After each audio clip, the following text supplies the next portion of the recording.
Hello, everyone. I'm Pat Brown with the Purdue Alumni Association. Today, I'm going to be joined by the authors of You Can Choose, Purdue alumni Beth and Peter Bostwick. This book, subtitled Life is Complicated, but the Universe is Simple. Boy, there's a lot there that I think is challenging. Beth and Peter are lifelong entrepreneurs. They, as I mentioned, are Purdue alums. And we're going to dig in just on a couple quick points today, and I want us to focus as we begin, Beth and Peter, on a particular passage called "All of Your Power is Now." I sort of understand that, but now also feels like it has a lot of limitations. It feels like I'm in the middle of my problems. Can you walk us through the power of now? Good question. So I'm just going to jump in real quick and say, and people have heard this before, but you only have right now. I mean, yesterday is yesterday, and tomorrow really technically never really gets here. It's just today. So your power, your energy is all in the moment, and that's why it's so powerful to be grounded in some way. Yeah, and it's actually quite a spectacular place to be is right now. Because you think about it, you try to change something tomorrow, go ahead, try it. Right? You try to change something yesterday, go ahead, try it. But you can change and you can choose what's going on right this minute because you have complete control over doing so. Yeah, it's amazing how when you start to think about being in the moment. And, people always said to me when I was younger, you only have right now, but that really never made sense to me until we really started to pay attention to how powerful our thinking is. And it was something we learned in terms of some of the experiences we've had in the startup space. But the ultimate piece that you really do have is only right now. And it really came about from understanding that you have all these feelings, be they good or bad or, uplifting or not so much. And it's really understanding those feelings are all in the moment. They're not really in the future and they're not really in the past. You can remember things, you have memories of things, but the feelings are always present right now. And so that's why, just to, reiterate what Peter was saying, the feelings and everything that you have, whether it's fear, anxiety, excitement, happiness, it's all right now. And that's, I think, to your point, Pat, when you're reading that chapter, that it is always right now. And one of do you want to ask a question? Go ahead, finish your thought. Yeah, so one of the things is that, especially now, when there's a lot of people that are worrying about what's going on, right? So you're worrying about... Just to point out, we're taping this in the middle of the coronavirus outbreak, the COVID-19. So today we feel powerless because our local governments and health departments are asking us to change our lifestyles. Really hard for some people. So anyway, set stage. Now, please go on, Peter.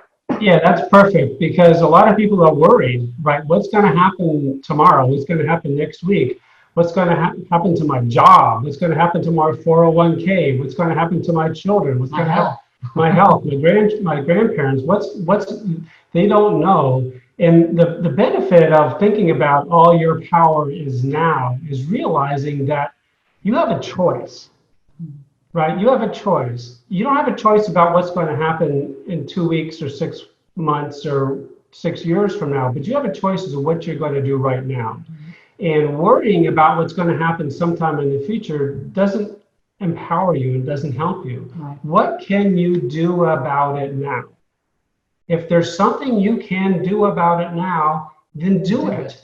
Now is when your power is. Yeah. If there's nothing you can do about it now, either because you've chosen not to do anything about it or because it's so far in the future you can't impact it, then let it go. Right.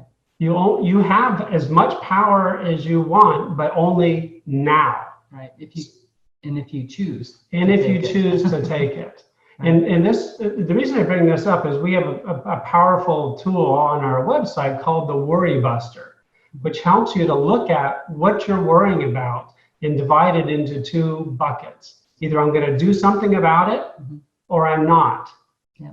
And the important part is not whether I'm going to do something about it one day, it's whether I'm going to do something about it right now. And if I want to do something about it now, then get up and do something. Right. It's actually a really nice place to be. And it's a really nice place to think about when you feel very powerless, because if you recognize that, you know, right now you're not feeling so great, particularly given all the stuff around COVID and you know, changes of lifestyle and how everything's so much more limited. If you're feeling really powerless, a great way to step out of that into being empowered is to just pick a small thing that you're really passionate about. I mean, maybe you like to garden, maybe you like to read, and just step into, in the moment, that thing that you really like to do. Maybe it's making model airplanes. Something little. Don't make it a really big thing, but if you're feeling really powerless, just take one little step forward into something you really feel strongly about, and that's great. And maybe it's just thinking differently, that you feel, you know, daydreaming. That's a really great way to move forward. And it's what happens is when you start to take those steps forward, the little bitty steps start to add up, and that's where you start to get the shift in the thinking that's really, really important in difficult times like this. I know personally, and I'm probably 5 years into a journey of trying to live intentionally and find presence where I am. The thing I still struggle with the most, and I really do try and take it seriously, is putting the worry down, to stop carrying those bricks. I want to, I know I can't change the nature of mankind. I know I can't make $1 million appear. I know I can't cure disease, whatever it is. But I still feel in my shoulders and my temples so often, I'm still carrying those bricks. I still am holding on. Yeah. Can you talk a little about the process? Because I think it's really daunting for people who don't start with baby steps and then learn as they go. It feels like an impossible task until you start. Mm-hmm. Why don't you tell them about your little tool? So there's something that I created for myself. This goes back a couple of years where we were really starting to pay attention very intentionally to our thinking and be what I would call the fly on the wall inside my thoughts and observing the thoughts, not really feeling, but just kind of paying attention. And one of the fascinating things that showed up is, as I was watching my thoughts go by, and I don't remember frankly what the thoughts were, but I remember saying to myself, no, Beth, you don't think like this anymore. And it's like, what? and that was the first time it happened. And I thought, well, that's actually really kind of helpful, calling myself out and saying, no, Beth, you just don't do this anymore. So that then became, I wouldn't say call it a mantra, but that was a regular thought pattern I would use to just, you know, kind of shake myself up. And we work with people, we tell them that this is really powerful because you're calling yourself out. You're using your name, because it's different when you say, no, don't do this, or, you know, I shouldn't do that, because you're not saying it to yourself. And that's why using your name. So, you know, Peter would say, no, Peter, I don't think like this, for himself. And for me, it's, no, Beth, you don't think like this anymore. And it doesn't, you know, you don't have to say you don't think like this anymore, but if you just say no and put your name out there, you will be surprised how you catch yourself. And it's just, you just want to be aware of what you're thinking. And that's, I think, an easy way to kind of ease into the whole, how do I pay attention and how do I stop myself from you know, going down the rabbit hole, as we say. Yeah.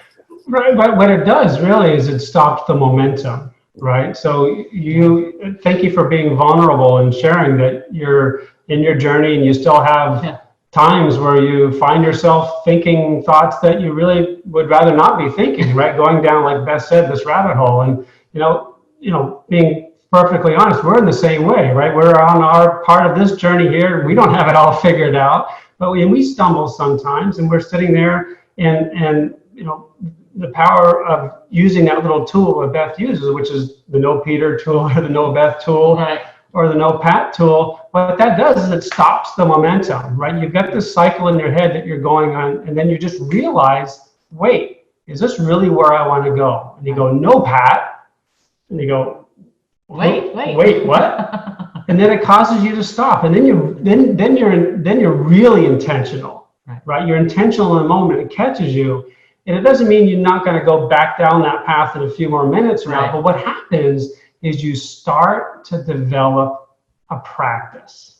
You start to develop confidence in yourself that you can choose your thoughts. And once you because your thoughts are super duper powerful.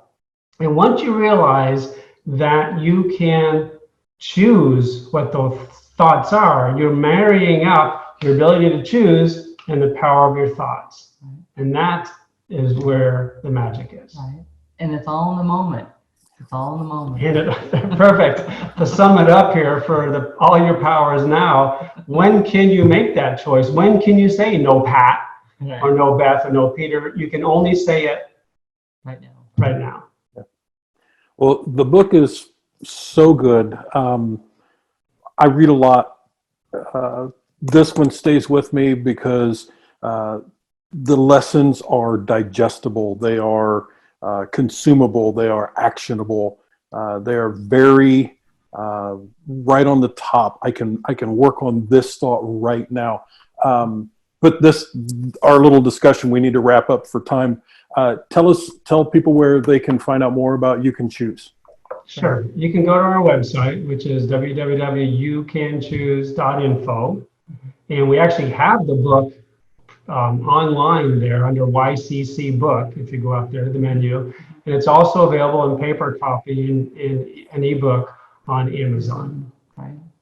Okay. I'll just point out one quick thing, that the book was written for people like me who have to can only read so much at a time. It's very short, very concise, and it's really meant to be read a chapter for a period of time to think about. And a chapter is about a half a page, so they're not long. So, yeah. Beth and Peter Bostwick, You Can Choose. Thank you so much for your time, your expertise. It's Boilermakers like you that make the world a better place. So thank you, and we look forward to seeing you again. Great. Thank you.